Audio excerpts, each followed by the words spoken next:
বৃষ্টি হচ্ছে, আজকে ঝুমঝুমিয়ে বাইরে বৃষ্টি হচ্ছে। ইয়ে!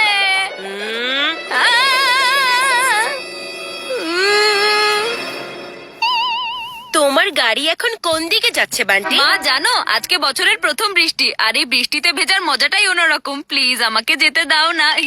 না, নো ওয়ে। তুমি যদি এই বৃষ্টিতে ভেজো তাহলে তাহলে বান্টির সর্দি লেগে যাবে, তাই না? হ্যাঁ, আর যদি তোমার সর্দি লেগে যায় তখন তখন বান্টি তো স্কুলে যেতে পারবে না। আর তুমি যদি স্কুলে যেতে না পারো তাহলে তাহলে বান্টি লাইফে কিভাবে এগিয়ে যাবে? ওর ফিউচার বিপদের মুখে পড়ে যাবে। আরে মেঘা, তুমি ছোট একটা বিষয় কোথা থেকে কোথায় নিয়ে যাচ্ছ? হ্যাঁ, বান্টি তো এই বৃষ্টিতে একটু ভিজতে চাইছে, তাই না? ভেজার কারণে যদি মানুষের কথায় কথায় এভাবে সর্দি লেগে যেত, তাহলে চিকু তুমি শাওয়ারে গোসল করা বন্ধ করে দাও। বাথরুমের শাওয়ারে গোসল করলে তোমার ফিউচার আবার কোথাও ধুয়ে না যায়। বাথরুমের শাওয়ার আর মনসুনের শাওয়ারে অনেক পার্থক্য আছে, তুমি চুপ করে থাকো। আমি মায়ের সাথে কথা বলছি। আরে মা, তোমার নামটাই তো মেঘা, এর মানে হলো বৃষ্টি। আর তুমি তো ভালো করেই জানো বৃষ্টি কত কুল হয় মা। আর আমি এটাও ভালো করে জানি বৃষ্টি কিভাবে বর্ষণ হয়। তাই এখন এই মেঘাকে বর্ষণ হওয়ার জন্য জোর করো না। তুমি আজকে বৃষ্টিতে ভিজতে যাবে না, দ্যাটস অল।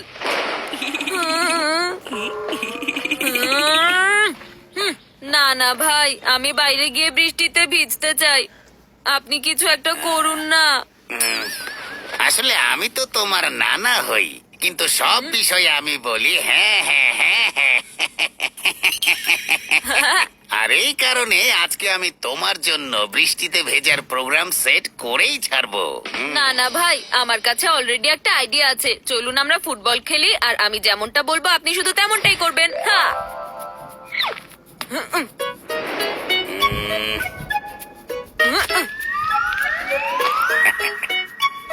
হ্যাঁ,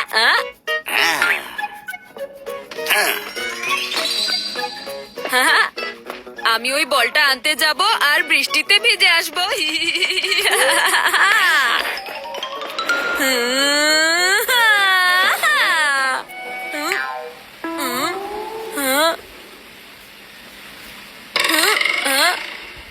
তুমি যেখানেই যাবে না কেন, আমার ছাতা তোমার সাথেই থাকবে, আর আমি তোমাকে ভিজতে দিব না। মা, এই চিকু চানাচুর তো আমার বৃষ্টিতে ভেজার প্ল্যানে পানি ফেলে দিচ্ছে। বান্টি, এখনই ভেতরে এসো।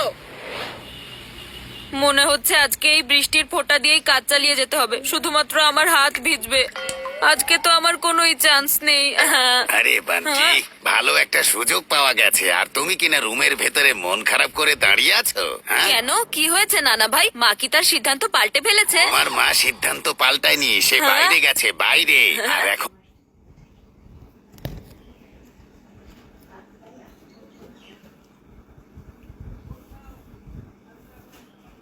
মা কি তার সিদ্ধান্ত পাল্টে ফেলেছে? আমার মা সিদ্ধান্ত পাল্টায়নি, সে বাইরে গেছে, বাইরে। আর এখন ছাদের উপর গিয়ে ভিজে নাও। ইয়েস, এই যে বৃষ্টি, আমি এখনই আসছি।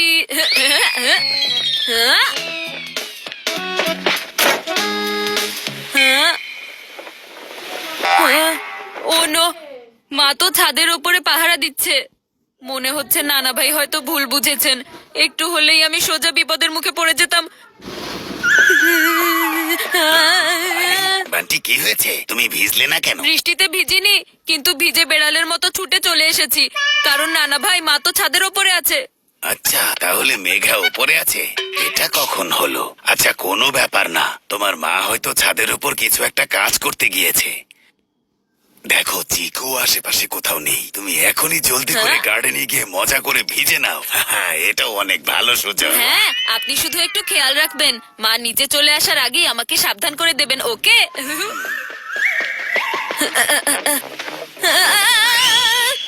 আরে কি, মা এখানেও আছে? আরে আরে বান্টি, তোমার কোথাও লাগেনি তো? না না না না মা। আচ্ছা, তুমি তখন কোথায় যাচ্ছিলে? আমি না না না মা, আসলে আমি আমি তো তোমাকেই খুঁজতে যাচ্ছিলাম মা। ভালোই হয়েছে ছাতাটা সাথে করে নিয়ে গিয়েছিলাম। বাইরে এত ঝড়ো বৃষ্টি হচ্ছে কি বলবো। চলো চলো এবার ভেতরে যাও। আরে মা, তুমি তো তোমার ওড়নাটা বাড়িতেই ফেলে গিয়েছিলে।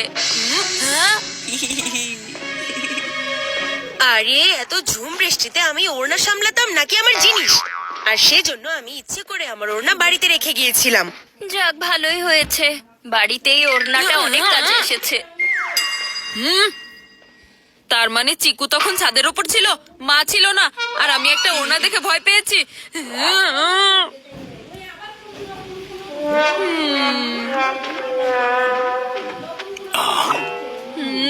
মন ছোট করে বসে থেকো না বান্টি, আমি আরো কিছু প্ল্যান ভেবে রেখেছি। মেঘা, এমন ঝুম বৃষ্টির দিনে একটু যদি গরম গরম পেঁয়াজ পেয়ে যেতাম তাহলে মনটা খুশি হয়ে যেত। আমি কি বাইরে গিয়ে কিনে আনবো নাকি? হ্যাঁ, আরে নানা ভাই, এত বৃষ্টিতে বাইরে কেন যেতে হবে? মা তোমার জন্য বাড়িতে পেঁয়াজু বানিয়ে দিবে। তাছাড়া মায়ের হাতে পেঁয়াজুর কোনো তুলনাই হয় না। পেঁয়াজও তো বানাবোই, কিন্তু বেসন শেষ হয়ে গেছে। বেসন আমি লুকিয়ে রেখেছি। হ্যাঁ, আরে যদি এসপার ওসপার না করে তাহলে তো হয়ে যাবে বোর। ইয়েস নানা ভাই, এই বৃষ্টিতে মন শুধু খুশি চায়। হ্যাঁ, বাবা তুমি বরং বাইরে থেকেই পেঁয়াজও নিয়ে এসো। নিশ্চয়ই। আচ্ছা বান্টি, তুমিও আমার সাথে চলো না। না না বাবা, বান্টি যদি বাইরে যায় তাহলে বৃষ্টিতে ভিজে আসবে। না মা, আমি বৃষ্টিতে ভিজবো না। মা, বান্টি কিন্তু সত্যি কথাই বলছে, ও বৃষ্টিতে ভিজবে না, তুমি ওকে যেতে দাও। বান্টি যদি এই রেনকোটের ভিতরে থাকে তাহলে বৃষ্টি ওকে ছুতেও পারবে না। Good idea. আমাকে যা পড়াতে চাও পরিয়ে দাও। একবার যদি বাইরে বেরোতে পারি তাহলে এই রেইনকোট আউট আর রেইন ডান্স শুরু। আমি বয়সে ছোট আছি কিন্তু বুদ্ধিতে না।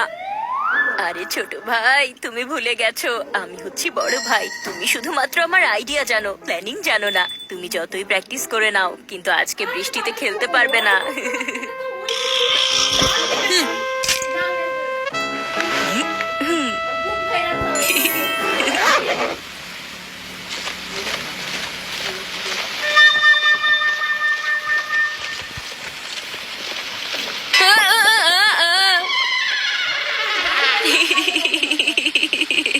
যে মুহূর্তটার জন্য অপেক্ষা করছিলাম সেটা চলে এসেছে। এখন এই বৃষ্টিতে হবে রেইন ডান্স। মন খুলে ভিজে নাও, আমি তোমার জন্য এক্সট্রা জামা প্যাক করে নিয়ে এসেছি, যেন তোমার মা কিছু জানতেই না পারে। যাও যাও। আরে এই রেইনকোট তো খুলছেই না, আমার আর বৃষ্টির মাঝখানে এই জিপার কিভাবে চলে আসলো? এই কাজটা নিশ্চয়ই চিকু করেছে। এই চিকু চটপটি, তুমি আমাকে কোন ধরনের রেইনকোটের ভেতর ফাঁসিয়ে দিয়েছো? এটা হচ্ছে আমার একটা স্পেশাল রেইনকোট, এটা শুধু আমার কথাই শোনে।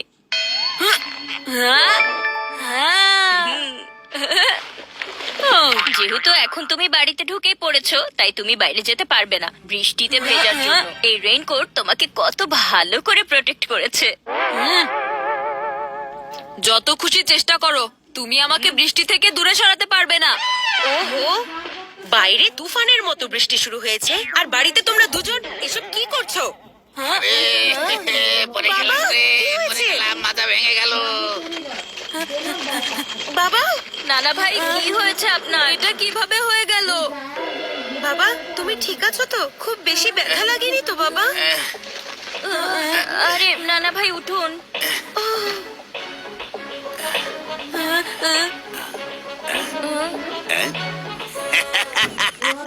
আরে আমার তো কিছুই হয়নি, কিন্তু তোমাদের দুজনের হয়েছে। এর মানে কি? এর মানে হচ্ছে আজকে তোমরা দুজন বৃষ্টিতে ভিজেই গেছো। ওহো, আমি তো শুধুমাত্র তোমাদের সবাইকে বৃষ্টিতে ভেজানোর জন্য বাহানা খুঁজছিলাম, আর শেষ পর্যন্ত সবাই তাহলে ভিজেই গেল। ওহো। আসলে আমি তো তোমার হই না না, কিন্তু সব বিষয়ে আমি বলি হ্যাঁ হ্যাঁ হ্যাঁ হ্যাঁ। আর আজকে এই ঝুম বৃষ্টিকে বলো হ্যাঁ। তুমি তো প্রতিদিন শাওয়ারে গোসল করো, মাঝে মাঝে বৃষ্টিতেও গোসল করতে পারো। কি কি মজা, কি মজা। মা দেখো, বছরের প্রথম বৃষ্টিতে ভেজার মজাটাই অন্যরকম, তাই না?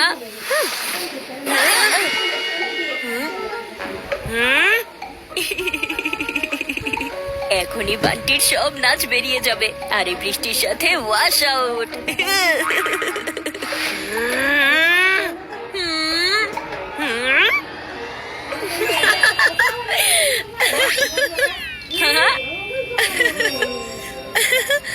আজকে এই বৃষ্টিতে ভিজে আমার তো ছোটবেলার কথা মনে পড়ে গেছে। থ্যাংক ইউ বাবা। মনে করিয়ে দিল।